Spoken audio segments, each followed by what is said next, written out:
Okay, so a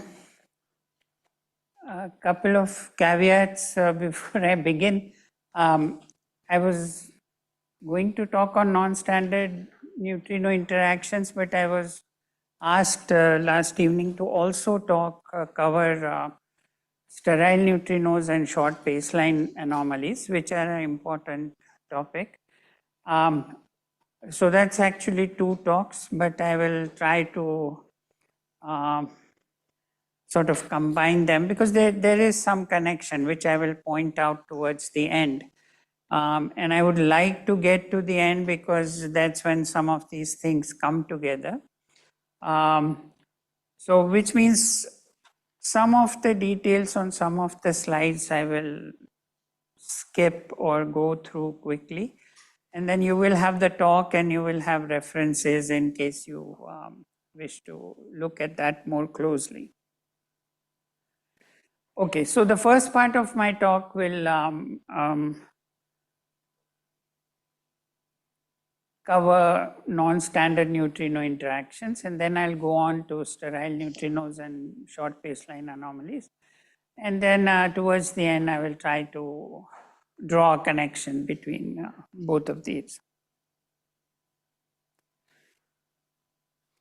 And this is a list of some general references, and then you will find, especially in the first paper, you will find a list of more comprehensive references on recent work in this topic. All right, so as part of my initial remarks, over the last 2 or 3 decades, there have been atmospheric, solar, reactor, accelerator-based neutrino experiments. And people have worked very hard to help us determine with good degree of accuracy neutrino mass and mixing parameters. So this is a list of that. We don't know, as you must have heard in other lectures, we don't know the neutrino mass ordering as yet, whether it is inverted or normal. Then there is there's uncertainty about the CP violating phase. It appears that it may not be 0, but still we are waiting a more accurate determination of that phase. And as in Srubabati's talk you saw yesterday, that indications are that it could be maximal, but then there's another experiment that has a certain tension with that kind of value. So this is a situation that is still to be resolved. Then there are other important questions. I've made a list of some of them here. Whether neutrinos are Dirac or Majorana, is there CP violation in the leptonic sector? Because this is connected to our understanding of the baryon asymmetry of the universe. So this is an important question to resolve. And there are experiments looking for or trying to measure the absolute masses of neutrinos. And then an important question which connects to the second part of my talk is that are there additional sterile neutrinos? By sterile neutrinos, I mean neutrinos which are singlets under the standard model. Now, over the years, we have learned a few general things. One of the important ones is that oscillations are dominantly responsible for observed excesses and deficits seen in neutrino experiments. So there's a bunch of experiments, and in what you saw was that the flux was not as expected, like in solar neutrino experiments or atmospheric neutrino experiments, the fluxes were either depleted or you saw an excess beyond what you expected from the standard model flux calculations. These have been explained by neutrino mass oscillations to a very good degree of accuracy. Okay. But the accuracy we have today does not preclude the fact that there might be other effects underlying the uncertainties that we have today in these parameters. So my talk in the first part will be talking about one of the mechanisms that could, one of the non-oscillation mechanisms that could be important, which is non-standard neutrino interaction. So let me skip this. But there are other possibilities. You measure, most experiments have been looking for oscillations and measuring oscillation probabilities.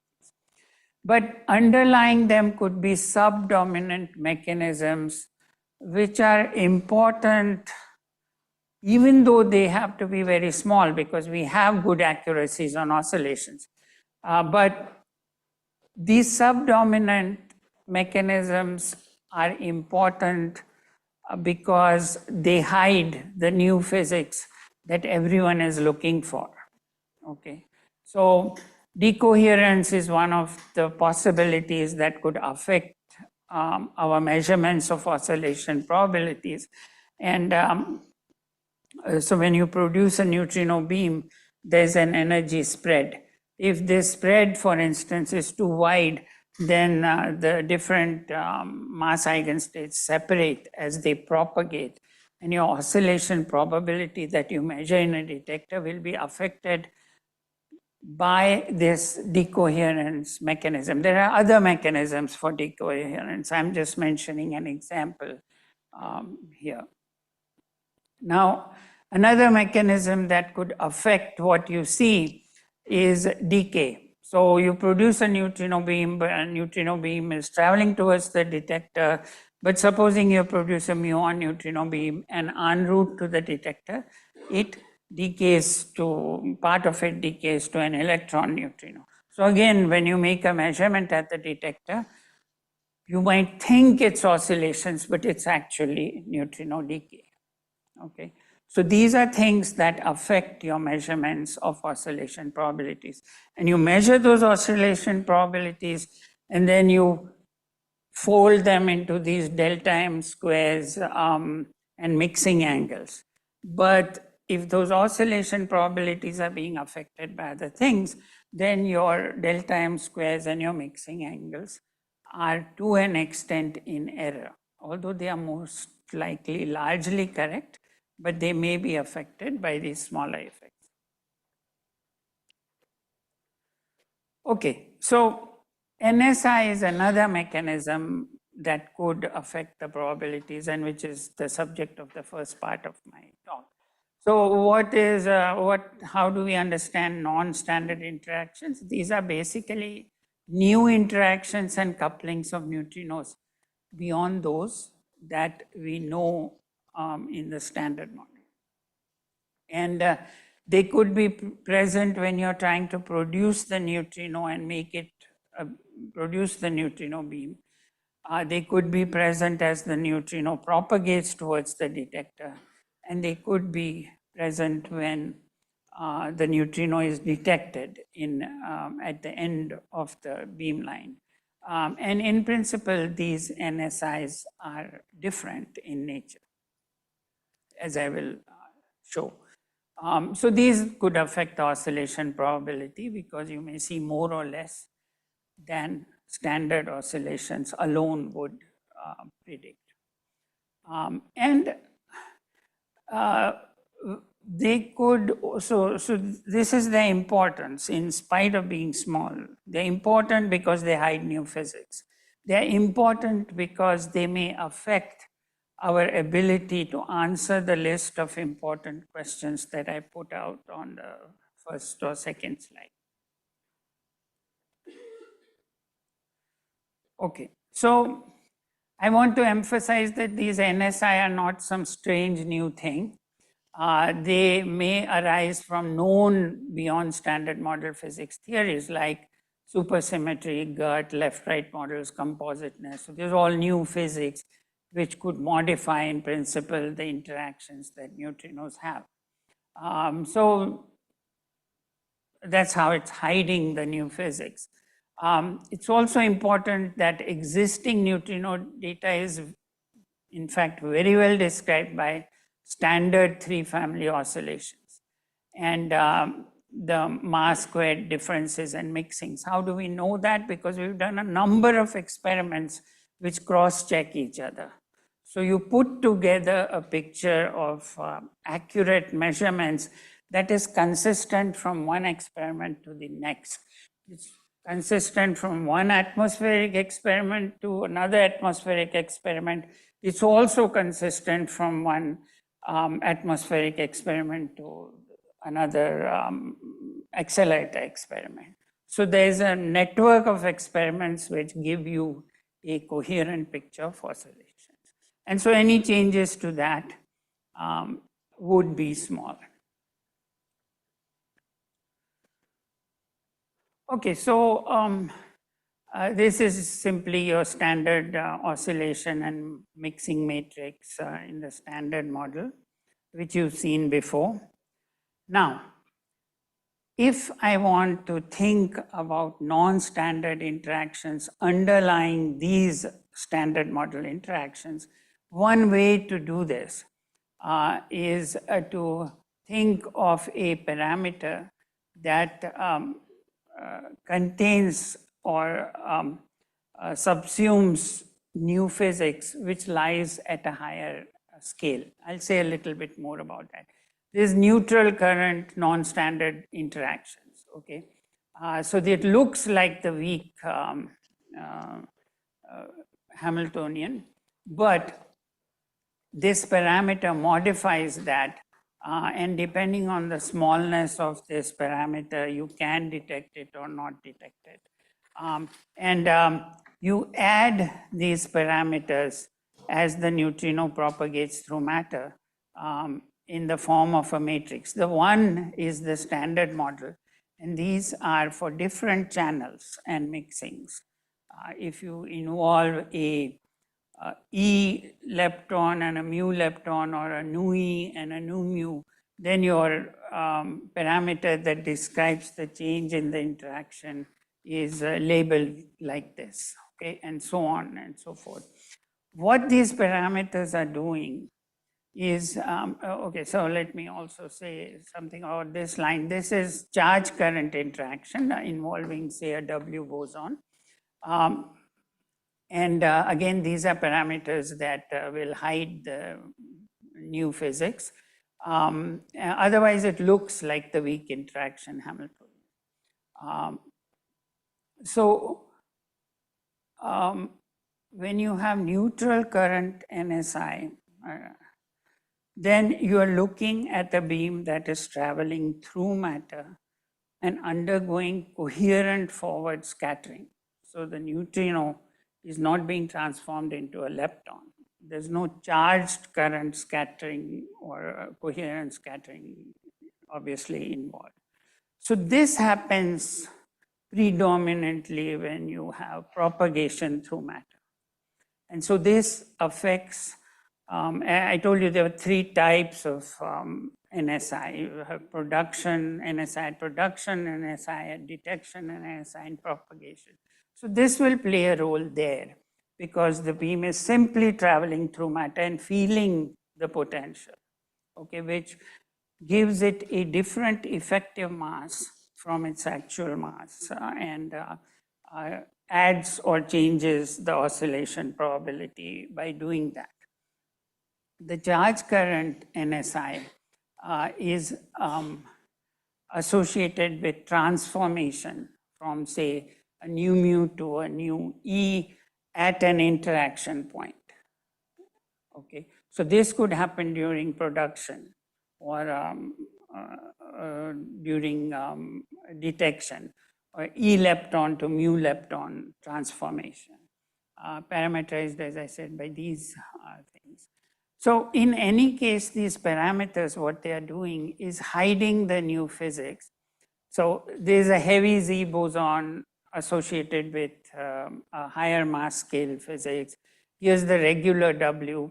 And you can see that there is now, due to the new Z coupling, there's a transformation of, so this will go to a neutrino here, and and this comes back and becomes an electron. So this mu e transition, which would not normally take place in the standard model, is being brought about by this heavy physics. If the scale is very heavy, then the propagator, as you know, can be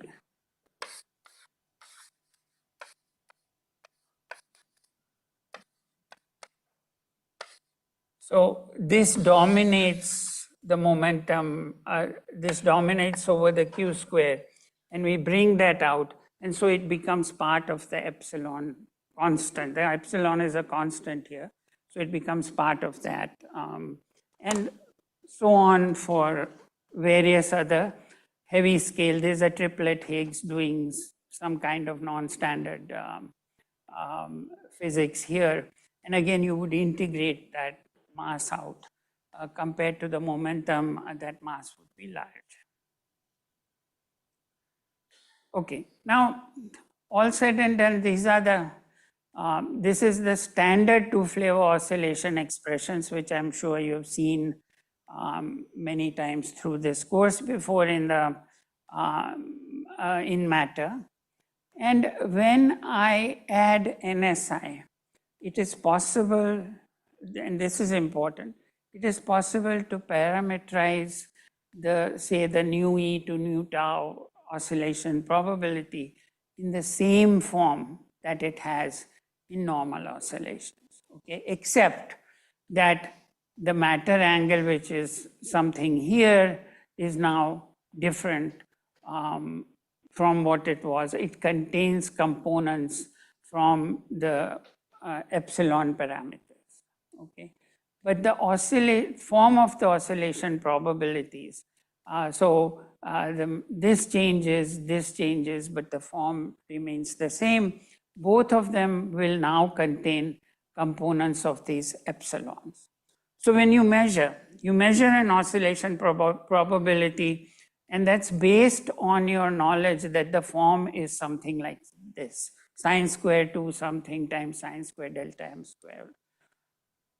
So the delta m square that you determine using this in the presence of NSI will be different. The sine square theta m will be different. But you will think, or you might tend to think, that it's this. And the mass square difference of the neutrinos is something else other than what it is, okay? But as I said, these are small effects. They have to be small because we now have enough experimental evidence that they cannot be big. Okay. All right. So just to restate this, when these guys go to 0, you get back the vacuum probability. Okay, so I mean, the more realistic case, of course, is passage of 3 flavors in matter. And that's more of the same. The matter probabilities in standard form get modified and look the same. The oscillation probabilities can be parameterized to look the same. But these expressions of the mixing matrices now contain terms from the epsilons. And these are not particularly simple expressions. I've just put some here that now the UEs are different, they contain the epsilons. The M1s are different, they contain the epsilons. So, but it's possible to do this, and many people have worked on this. Now, at production, NSI at production involves an interaction that produces something that would not be produced in the standard model. So here's an example. See, a lot of new mu beams are produced by having pions decay to muons and so on. Then the muon again decays. And here is neutron decay also as an example of standard production of neutrinos. Okay, so a new mu is produced here, new mu bar, a new E bar here. So at production, if I look here, I could conceivably have a non-standard interaction going on which connects mu and E. Normally a mu plus will give you and a new mu will be bond together, but in non-standard interactions you could have this. Okay, so this is NSI at production. Similarly, there's NSI detection. You're trying to detect a neutrino that has arrived at the detector, say by scattering it on a neutron, and that should give you a muon. And in the standard model, this mu minus would indicate that there was a new mu. But if you had an epsilon E mu, which is large enough to show an effect, then you could also have an electron neutrino doing this. So that's the meaning of these epsilons. And these are examples of standard and non-standard detection and standard and non-standard production. Okay, so this again, as I'm already said this in words, but when you have non-standard interactions at production, then they usually involve the charge current interaction. But coherent forward scattering effects don't change the flavor of the neutrino until it moves for a long time. And it doesn't convert a mu lepton to an E lepton in a single interaction. That happens when you have charge current NSI. Okay, so that's the difference between why neutral current NSIs are important during propagation and why charge current NSIs are more important during production and detection. Okay. So in general, I already showed this. The epsilons can be complex and incorporate new CP violation. Okay, so that's important because we haven't really seen CP violation in the leptonic sector. CP violation in the leptonic sector is important from the point of view of trying to understand the baryon leptogenesis or understanding the baryon asymmetry of the universe. So new sources of CP violation are always important. Now, another point to keep in mind is that you would like the new physics to be associated with a well-defined gauge structure. Okay, so for instance, this is an NSI that affects alpha beta flavors and is associated with a new Z prime, like I just showed you, with some mass mx and a new gauge coupling. So this is the underlying heavy new physics that lies behind this epsilon parameter. Okay, so now your epsilon is going to be somehow of the order of the coupling squared, the MW squared, and MX squared. Okay, so there's the standard model. And then it's being suppressed by the mass of this heavy gauge boson. So if the new gauge boson is much heavier than the electroweak scale, this will be small. So the effect will be correspondingly small or non-measurable, small enough to be not measurable. Okay, but you can also have another situation where you have a weak coupling, but the gauge bosons are not very heavy. So then again, this could become measurable because it's not being suppressed highly by a very large mx square. So there are different ways that you could get a measurable. So if you have new physics appearing at 1 TeV, then your epsilon AB, just by doing this order of magnitude calculation, is about 1% or 10 to the minus 2. Whereas if you have new physics at 10 TeV, then this has epsilon is of the order of 10 to the minus 4, and hence is consequently that much less detectable or less measurable. Okay. Now you can constrain NSIs. How do you constrain them? We can constrain them in a number of ways. One of the important ways is that, see, if you write down a new theory, it must respect SU2L cross U1 gauge invariance. Okay, so then what happens is, here's a lambda square, which is here the substitute for, say, mx square, the heavy scale of new physics. Okay, and this will enter again into the epsilon. But let's suppose that this is an interaction, and this involves EE and E mu at each of the vertices. Now, this interaction must be part of a larger doublet type interaction, because you need to preserve gauge invariance. I mean, the neutrino, electron neutrino, and the electron lie in the same multiplet. So the epsilons are going to be connected if gauge invariance is not to be broken.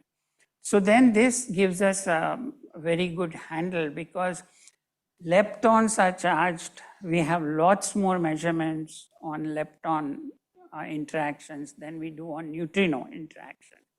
So we know, for instance, that mu to 3e, for instance, you see, involves this epsilon.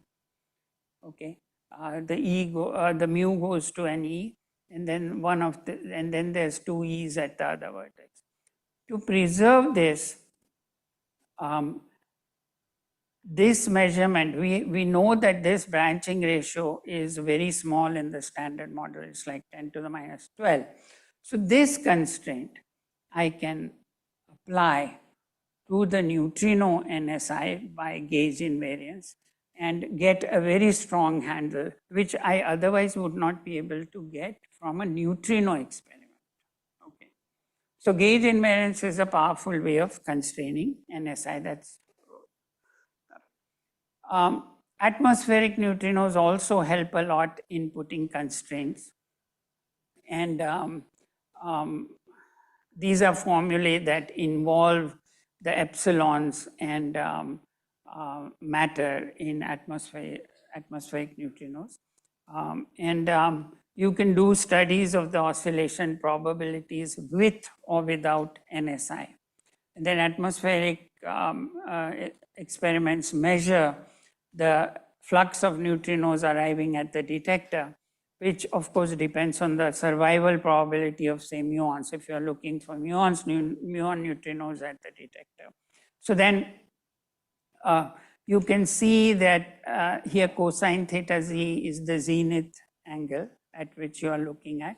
So you're looking at neutrinos, say, coming from below, passing through the Earth.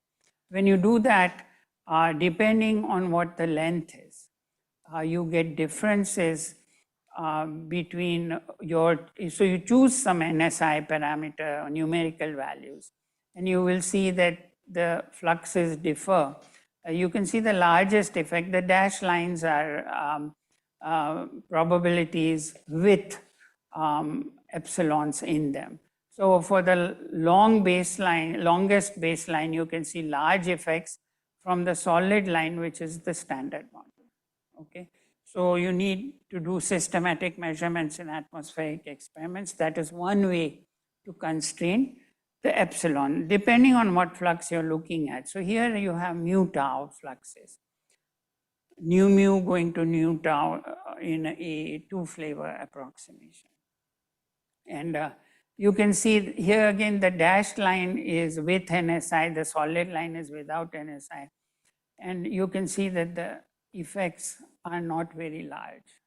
But still, when you combine them with other experiments, you can get constraints on epsilons. There's also a good illustration of the fact that we understand almost everything through standard oscillations, and deviations will be small. Okay. Nuclear reactor experiments are another way to put constraints. I won't say much about this, but you have Nui bars at these reactors, and you can, in many of these experiments, the baselines are very short. So propagation through matter is not a big issue, but NSI at production, NSI at detection, these are important and will affect the result. So what you can do is that if you're looking at this cross section of a reactor neutrino interacting with an electron and giving you this, you have good measurements of these from other places. So you know the cross section to a fairly good degree of accuracy. So you add NSI to it and see how much it deviates. The solid line is the standard model. And then these two dashed or dashed and dotted lines are with NSI parameters. So depending on the measurements you make, you can constrain the NSI and say it has to be smaller than this using reactor experiments. And the cross section, it turns out that the cross section is such that if you have flavor diagonal NSI, it gives you a linear correction. And flavor changing NSI gives quadratic corrections. So you can constrain flavor diagonal NSI in this much better than you can constrain the flavor changing NSI. That's just an aside. And then you can again use more than one experiment, and that gives you a better handle. In this space, for instance, tells you the allowed values of these parameters that are plotted here. Again, these are parameters relevant for reactor neutrinos. Okay.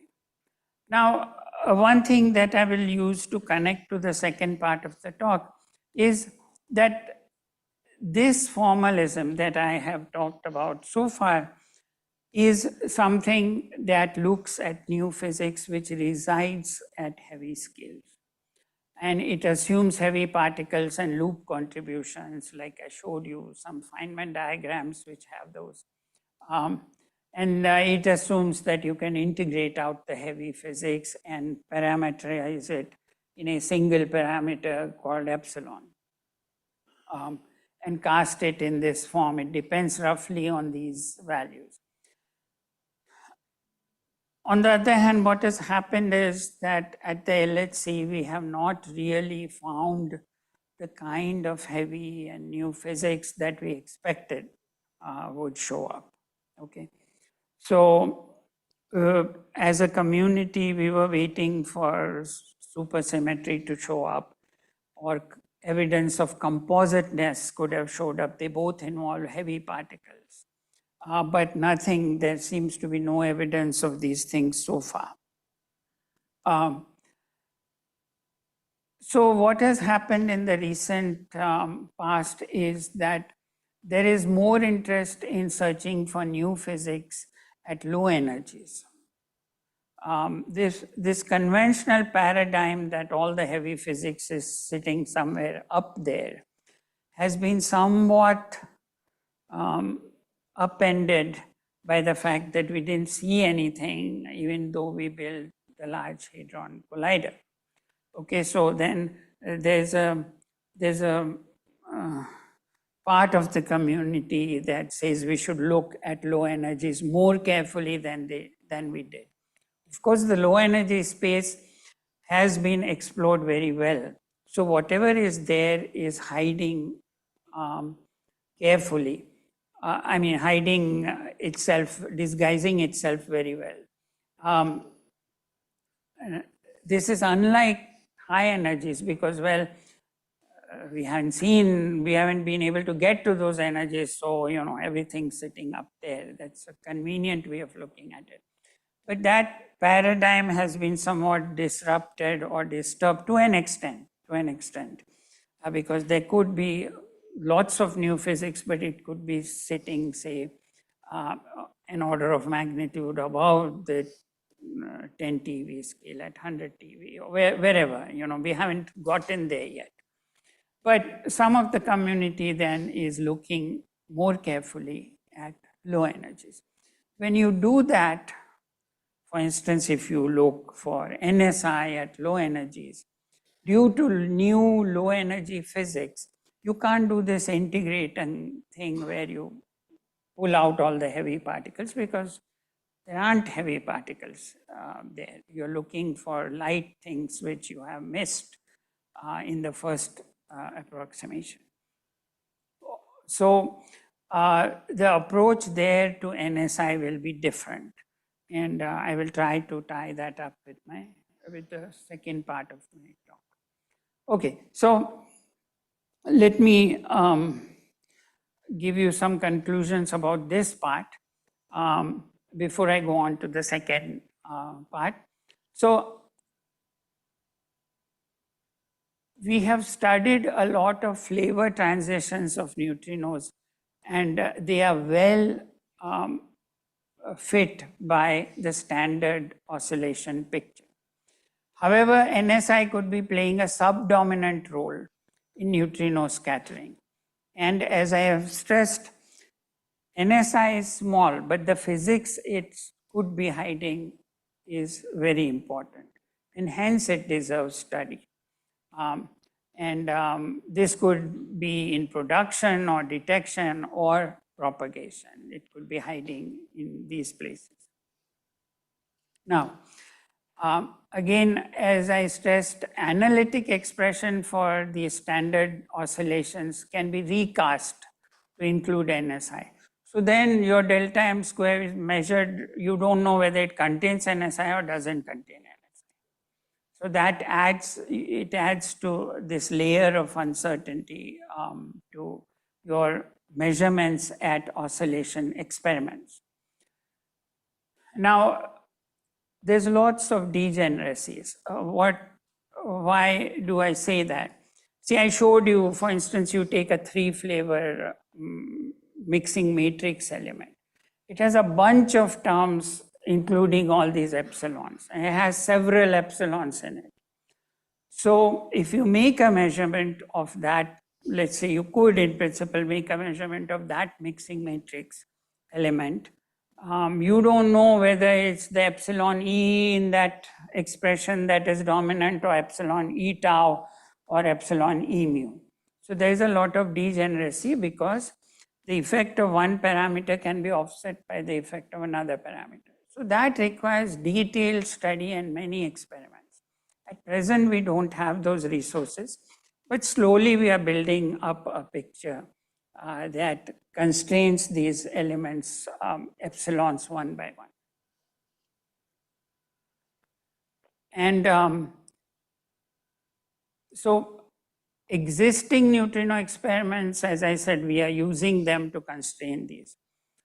But if your BSM physics resides at low energies, you will need a different approach because there's no heavy particles to integrate out. Okay, so let me come to the second part of my talk, which is short baseline anomalies and sterile neutrinos.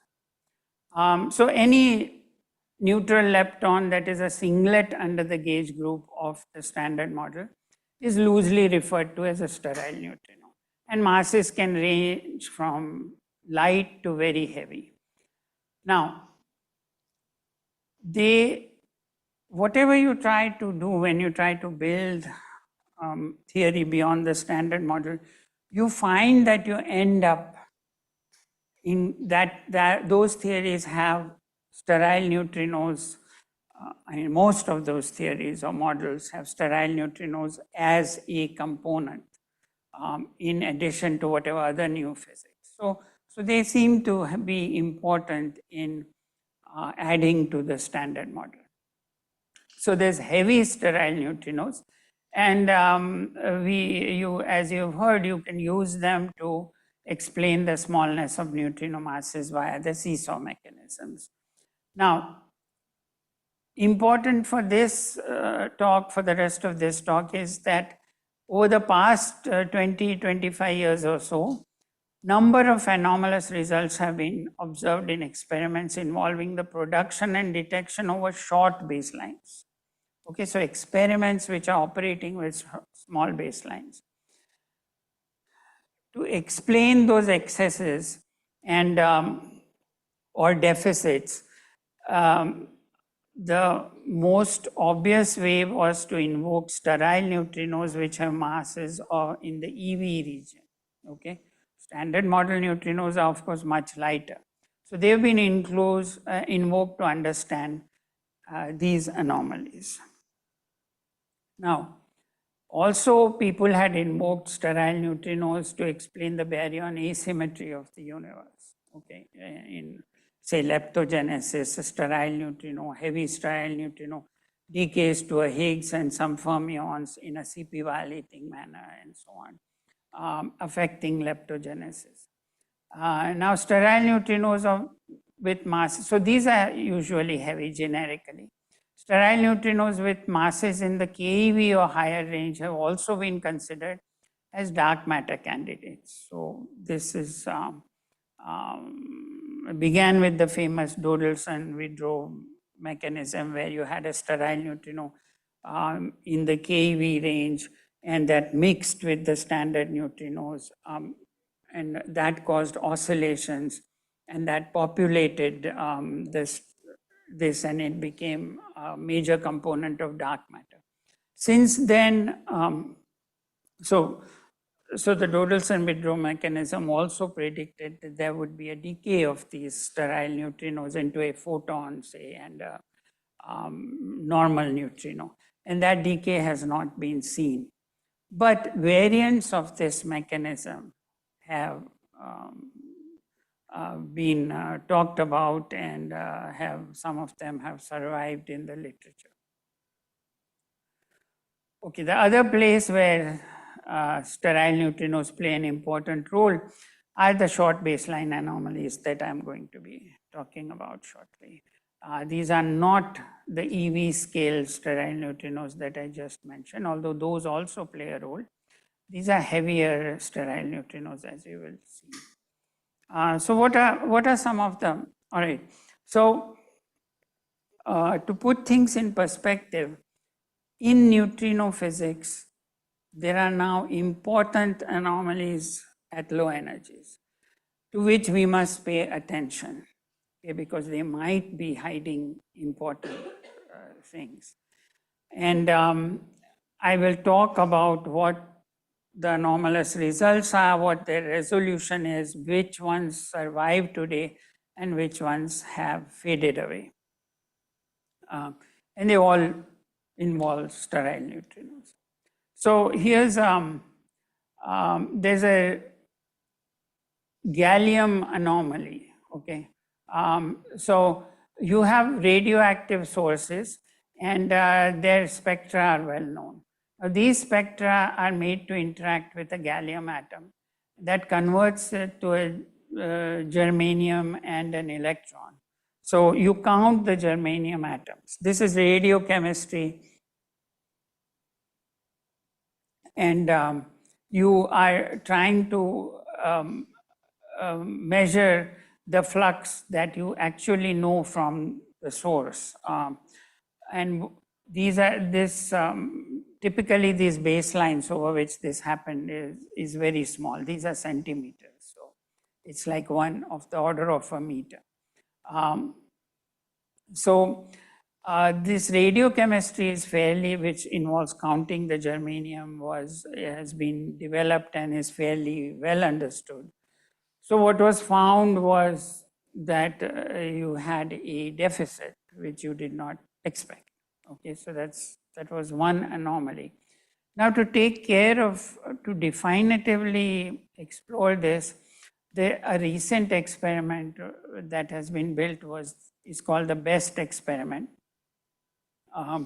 Which came out with results about a couple of years ago. And earlier experiments had reported a deficit in the flux, which told you that if you expect this dashed line, actually different experiments all gave fluxes which were below this line, and this is what the anomaly comprised of. Now then they built a more sophisticated experiment, which was called the BEST experiment, and that had two regions, R1 and R2, of roughly double the radius each. And the source then sent out neutrinos, which were then detected via gallium and counted. The germanium atoms were counted. So in the combined result for all the experiments, including the BEST, so BEST also found that there was a deficit, okay? At 4 sigma precision, it confirms the earlier deficit results. But it had this inner zone, as I showed you, there's an inner radius and an outer radius. So there you expected to see definite evidence of oscillations because the flux will oscillate from the inner to the outer. So in the inner region, you expect larger flux, and then it falls as it gets into the outer zone. But this would have definitely told us that oscillations are happening because the flux is varying with baseline. This did not happen, okay? So the interpretation that the anomaly is still there, but the interpretation that the anomaly originates in oscillations is now no longer that certain. What oscillations am I talking about? If you have a 1 eV sterile neutrino, then these neutrinos oscillate to that, and that gives you the deficit that you see, okay? So the sterile hypothesis with an EV neutrino is now no longer that certain. So the gallium, the smoking gun for oscillations was missing, which we expected to see in the BEST experiment. Okay, so BEST saw a deficit, but did not observe variation with distance. The mixing that you would require is quite large if oscillations were to explain this. Now, what are the non-oscillation reasons for this kind of observation or this kind of deficit? It could be due to miscalculation of cross sections or source strength or counting efficiency or extraction. So there's no clear answer to the gallium anomaly at present. Okay, so further experiments will tell us more. This is one anomaly. There's a reactor antineutrino anomaly, which is called RAA. So you have reactor antineutrinos from beta decay of these neutron-rich objects, uranium and plutonium isotopes. And the flux measurement on the average from these was about 3.5% or 3 sigma lower than what you expected from flux calculations. So then again, the question arose that maybe some of these neutrinos are being lost by oscillations caused by sterile neutrinos of mass 1 eV or so, or mass square difference 1 eV or so. So diagrammatically, this is how it appears. You expect this flux from theoretical calculations. What the experiments observe are fluxes along this line. So there's a clear deficit, which is statistically significant. And this has been explained due to active sterile oscillations, provided you have mass square differences and mixings with sterile neutrinos of a certain kind, as I will show in a minute. So this green region is where these mass squared for the 4th sterile neutrino should lie. This is also roughly sine square 2 theta 1 4. So mixing between the first and second, 4th generation. So this is where the acceptable parameter space, if these sterile oscillations take place, lies. But as you can see, these are exclusion curves for many other reactor experiments that rule out most of this space. So allowed oscillation regions for RA are in strong tension with exclusion curves of other reactors. So again, there is a problem here in trying to explain the deficit using sterile active oscillation. Yes, I was coming to that, yes. Yeah, so, but, you know, with time, the nuclear databases from which these fluxes are devised have been improved quite a lot. And recently there has been new information using something called total absorption gamma ray spectroscopy techniques. And the fluxes then have been recalculated and has led to a smaller flux. So it is more aligned to what the detectors actually see. So this leads to improved agreement. And now there is a belief that the reactor antineutrino anomaly is due to flux calculations, which were not that accurate because we didn't have enough data, which we do now. So they were due to that rather than oscillations. So here you can see the new flux calculation and the data, and you can see fairly good agreement, which hopefully with time will improve. And so in some sense, the reactor antineutrino anomaly, which was present for a long time, has gone away. Okay. And now let me talk about anomalies which have not gone away.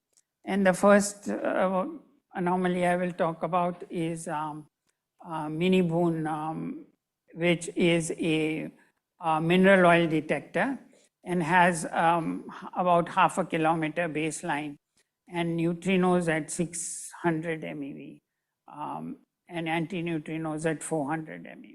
So it was built to test the LSND anomaly, which I'll come to in a minute. But there was a similar anomaly at low energies in the LSND detector. Now, mini boon can detect several signatures like muons and electrons and pi 0 decay to 2 gammas and so on. And these are the different signatures. I won't go into detail about that, but what they see is an excess which is very much above what you would expect. So this is an addition of all the standard model backgrounds. But you see electron-like events, okay, so which the detector takes to be an electron. You see excesses which are well above what the background is. So there's a 4.8 sigma excess. The standard model predicts 2,300 or so events. The data has an excess of 560 events. This excess is not small because it is of the order of many of the backgrounds, okay? And the important thing is that this is the angular distribution. And this is the energy distribution, visible energy versus events, angular distribution versus events. The dashed line shows an oscillation fit. And when you actually test these fits, the oscillation of sterile neutrinos does not explain this very well, okay? Although it does give you some indicators, but you can see the dashed line is, for instance, in the bin with the most events, there is a big shortfall, and there are shortfalls that you can see here and here. So oscillations, again, with sterile neutrinos of EV square mass are unable to give very satisfactory fit to this, okay? In particular, it's not a good fit at low energies or forward angles where most of the events are present. So this is a significant anomaly. Now, that detector was built to test the LSND anomaly, which is now experiment that is more than 25 years old. And this is the data, these are the data points. And this is the oscillation fit. What you should have seen is this background, but you didn't see it. You saw distinct excesses. And the distributions here are roughly flat, as opposed to the distribution for energy and angle seen in mini-boon. So there's a difference. And mini-boon was built to see if these excesses arose from, were really there in the first place, and whether they arose from oscillations or not. So the excess has continued in mini-boon, as I just showed you. There is an excess at high energies also. See, these are lower energies. Those were between 200 some MeV all the way to a GeV or so. And these are at lower energies. But there is an excess in this region also. Okay, so the blue hatch region is the oscillation fit. Unlike mini-boon, as I said, the distributions are flat.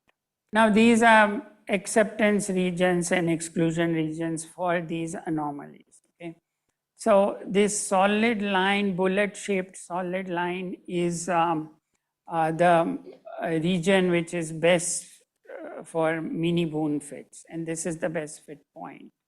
And then there is these 2 sigma, 3 sigma regions for LSND and mini-boon, the solid shaded regions. Okay. But this, for instance, which is the opera experiment, rules out most of the mini-boon region if you try to explain it via oscillations. So there's tension here. And even Carmen, which is this dotted line that you see, rules out a lot of the acceptance space. So experiments don't, there are experiments which don't favor explanations of these using active sterile oscillations, where the steriles are EV squared. Now, so is it oscillations or is it something else? Now, both of these LSND and mini-boon detectors are mineral oil detectors. They cannot distinguish a signal from an electron or a photon or a pair.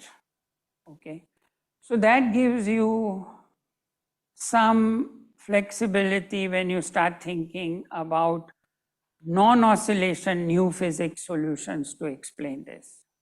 Okay, because the oscillation doesn't provide a good fit. I don't know where the slide on cosmology is lost. Here it is. Okay. So EV scale sterile neutrinos are constrained by cosmology, as Indumati pointed out. So any relativistic neutrino species will contribute to the energy density as radiation. And cosmology is sensitive in a way that is complementary to lab searches, because it doesn't look at individual masses. It's just the absolute mass scale that affects it. So the extra neutrino relativistic species, like an EV neutrino, is limited by, is very tightly constrained by cosmology. Okay, although you can try to get around it, but this is another point that disfavors from an independent sector, cosmology, that disfavors the presence of EV sterile neutrinos. And in addition, these figures show the tension in the oscillation interpretation. Okay? Appearance only data sets are in conflict with disappearance. So these are acceptance regions. You can see the two are different. Normally, they would be overlapping to some extent. There's no overlap. So disappearance and appearance data are in strong tension. So here's appearance data. Okay, this is acceptance, and this is ruled out by disappearance data. So sterile neutrinos are being squeezed from a number of directions and a number of experiments. That's the point I want to convey. So then this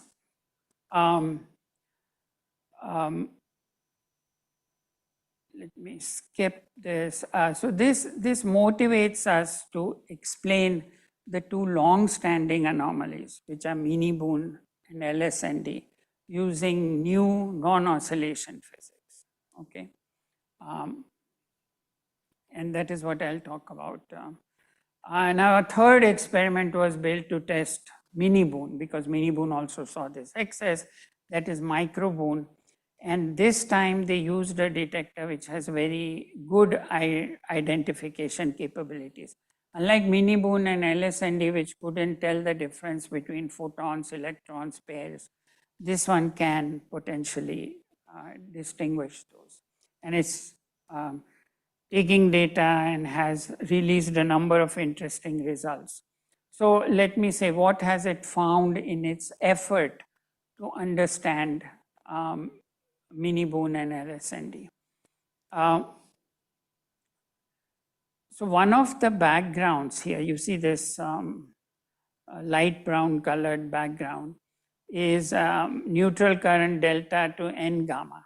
So one of the things to understand was, were backgrounds mismeasured, leading to us to think that there was an excess. So this was an important background that hadn't been measured. Micro-Boon measured it, in which a delta decays to a gamma and nucleon, and has found that this is basically correct. There's no excess. Because if there were an excess, then you would see a photon, and mini-Boon and LSND would not be able to distinguish it from an electron. So you would think there was an excess. Okay, so that is an important thing that micro-Boon has shown. It has also checked the EV sterile oscillation space again. Okay, so you can see this red line is micro-Boon sensitivity at present. It will come out now with results which should cover most of this.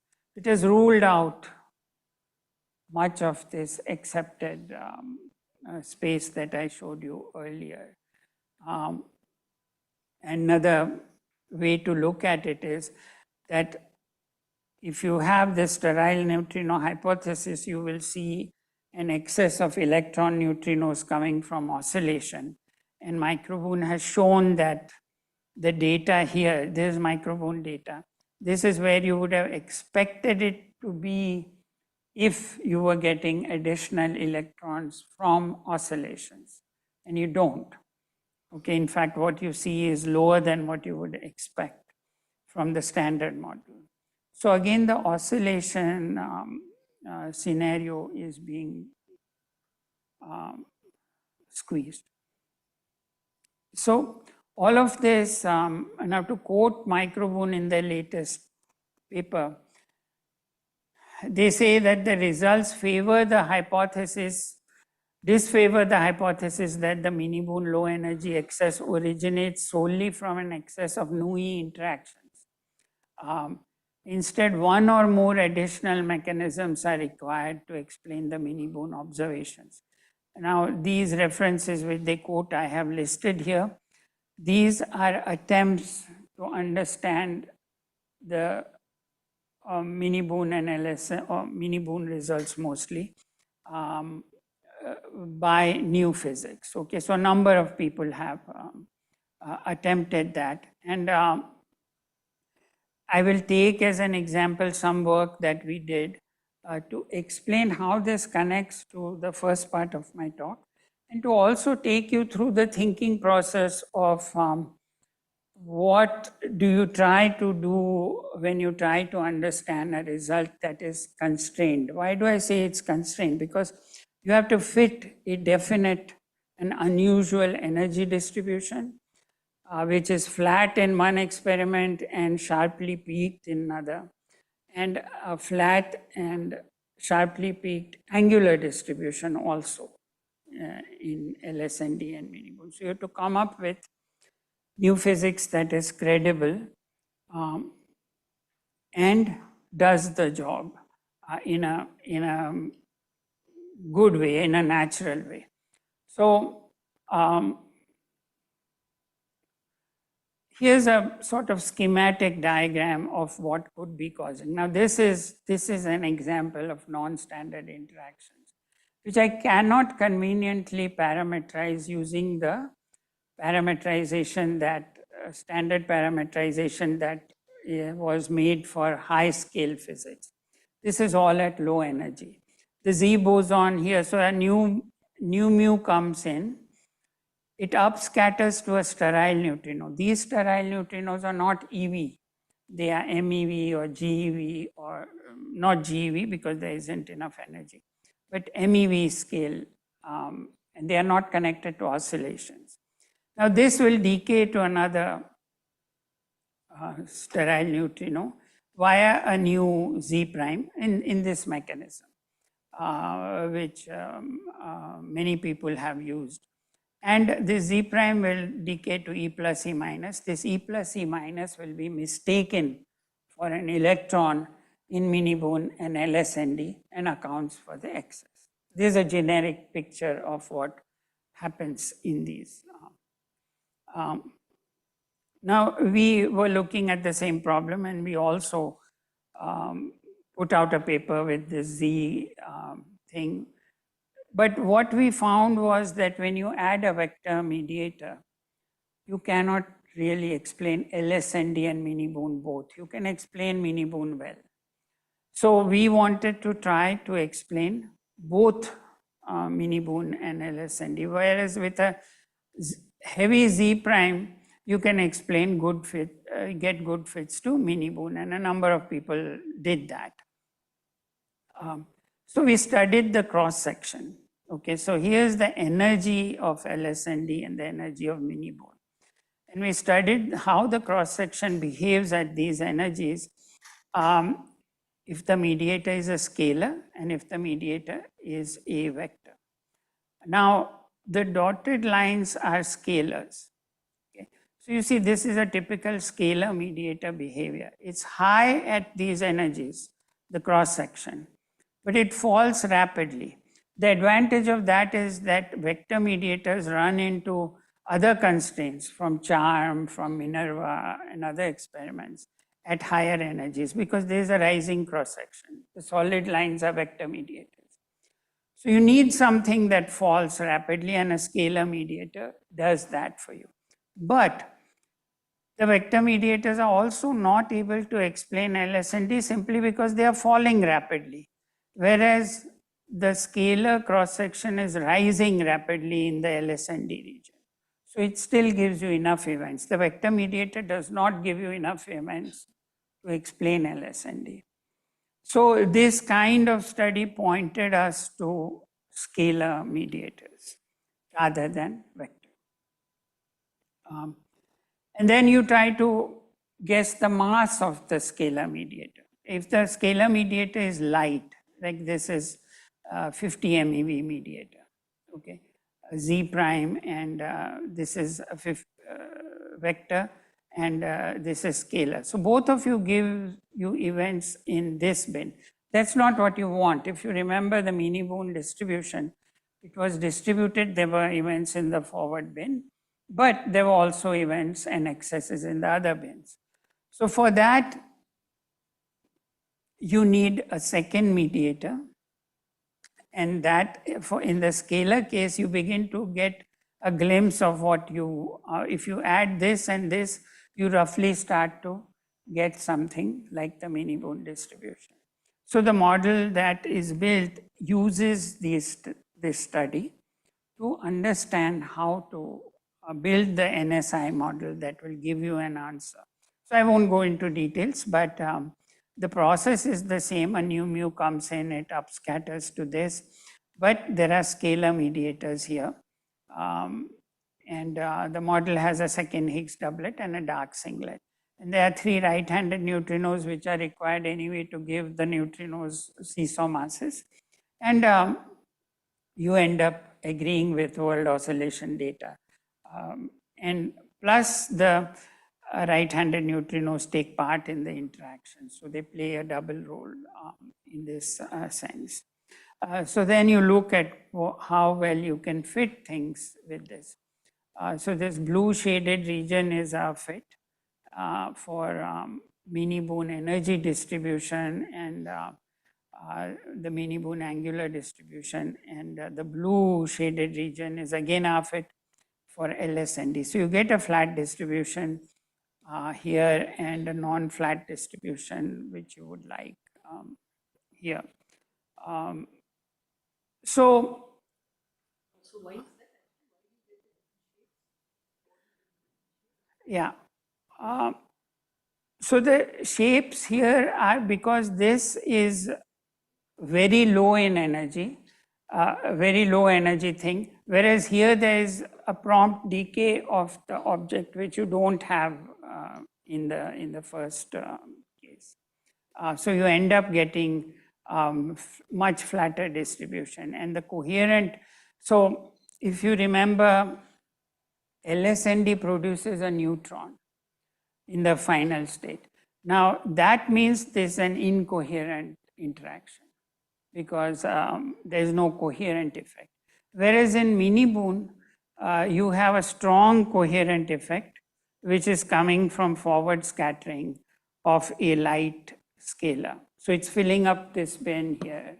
And because of low Q square, you get this forward scattering effect, which you don't have in an incoherent only scattering, which is required for LSND, which produces a nucleon in the final state.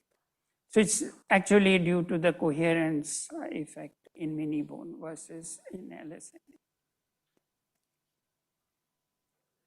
Okay, so yeah, sorry I ran over.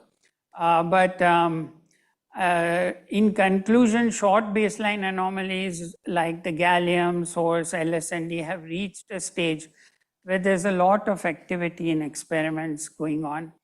And theoretical inputs have gradually helped clarify the situation. Mini-Boone is, micro-Boone is supposed to come out with a new set of results this summer, possibly in Milan in the Neutrino conference, which will shed a lot of light on this. This is an active field of research and investigation. Now, with the gallium anomaly, the situation is unclear because BEST showed ambiguous results. It confirmed the deficit but did not confirm oscillations. Improved data on beta spectra have more or less led to the conclusion that there is no reactor antineutrino anomaly. Then attempts to understand anomalies using oscillations with EV scale neutrinos show a very strong tension between appearance and disappearance, and hence are disfavored now. MB and LSND anomalies persist with high statistical significance, and so must be understood. Now, micro-Boone has made important strides in helping establish that standard model backgrounds are unlikely to explain the mini-Boone signal. So it's not background, it's something else. And the evidence also is pointing that it's not oscillations to sterile neutrinos, it's something else. Okay. So that leads you, people like us, to try to come up with new physics. Now, it's significant that sterile neutrinos, much heavier than EV, play a role in most new physics proposals to explain the mini-Boone anomalies. And a definitive resolution must await results from the Fermilab short baseline program. I could have talked a little bit about this, but I probably shouldn't take any more time. So this is the Fermilab program. It will explore sterile oscillation space thoroughly and conclusively show or otherwise that it is disfavored at phi sigma. Okay, thank you. Questions?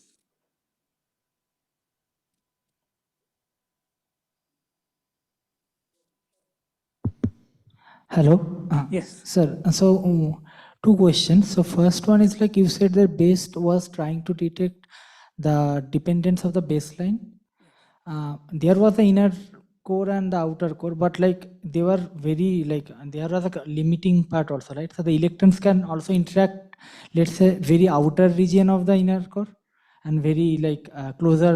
There is a boundary, right? Yes. So how do you differentiate those things? Like is it a like various points from at least source to the outer core boundary? Like I just Right. want to understand how to determine Right. those things. So it's not like you see the electron that is produced along with the germanium atom in that detector. You don't see it. It's only counting the germanium. So then it uses some kind of averaging method to say that there will be so many produced along this distance in the path. So that is an uncertainty that is there in this best experiment. Otherwise, normally you would see an interaction vertex, but there's nothing like that. Okay, that is not like okay.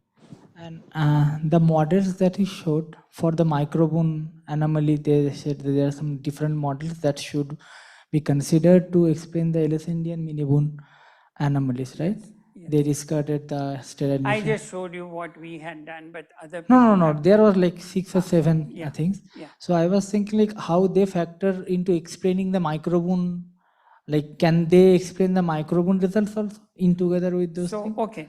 So what microboon has done so far is to measure the standard model backgrounds and show that oscillations from sterile neutrinos are disfavored. Now, in this next set of results, they will be testing all proposals like our proposal and other people. You know, Andre was here last week. Andre has a proposal. So they're testing to see if one of them or any of them are correct or not. So that set of results where so first you want to clean up and make sure that you understand the standard model background, that there's no error there. So that they have more or less done to the best of their ability. The Fermilab short baseline program will do it more definitively, but microboon has done a lot to clear up the fact that it's unlikely. They haven't come to a totally definite conclusion, but it's unlikely that oscillations or standard model backgrounds are responsible for this. So then now they are looking at proposals for new physics to see. Now, how do you distinguish between these proposals? So there's a number of models that somehow produce E plus E minus pairs. Okay. Now, microboon can measure the invariant mass of those pairs. So different models have different particles decaying into this, and they have definite masses. Like in our case, we have a 17 MeV scalar object. So the invariant mass of the E plus E minus pairs has to lie in that bin. So that set of results is awaited. But in case of decay, how will they detect it? Like, there was a proposal of decay, right? Maybe yes.